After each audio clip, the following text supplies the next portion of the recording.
গুলশানে বিএনপি চেয়ারপারসনের কার্যালয়ে যৌথ সভা শেষে কথা বলছেন বিএনপি মহাসচিব মির্জা ফখরুল ইসলাম আলমগীর। আমরা যুক্ত হব সেখানে।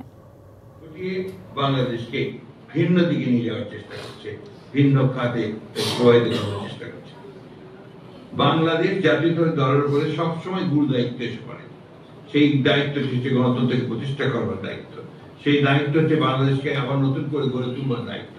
সেই দায়িত্ব হচ্ছে শহীদ জিয়াউর রহমান যে স্বপ্ন দেখেছিলেন, আমাদের দেশের বেগম খালেদা জিয়া যে স্বপ্নকে বাস্তবায়িত কাজ করতে শুরু করেছিলেন, এখন যে তরুণ নেতা নতুন স্বপ্নের মধ্য দিয়ে বাংলাদেশকে গড়ে তুলতে নেতৃত্ব দিচ্ছেন আমাদের অবগত ছিলেন তারেক রহমান সাহেব, তাদের সমস্ত স্বপ্নগুলোকে বাংলাদেশের আশা আকাঙ্ক্ষা, মানুষের আশা আকাঙ্ক্ষা গুলোকে বাস্তবায়িত করবার জন্য আজকে বিএনপির প্রতিটি নেতা কর্মীকে অত্যন্ত সজাগ এবং সচেতন ভাবে তাদেরকে কাজ করতে হবে এবং রুখে দাঁড়াতে হবে যে কোনো নগদ পেমেন্টে 500 টাকা পর্যন্ত ক্যাশব্যাক আর লেনদেনে প্রতিদিন ডিপ ফ্রিজ এবং ঘন্টায় ঘন্টায় এসি টিভি সহ দারুণ সব গিফট।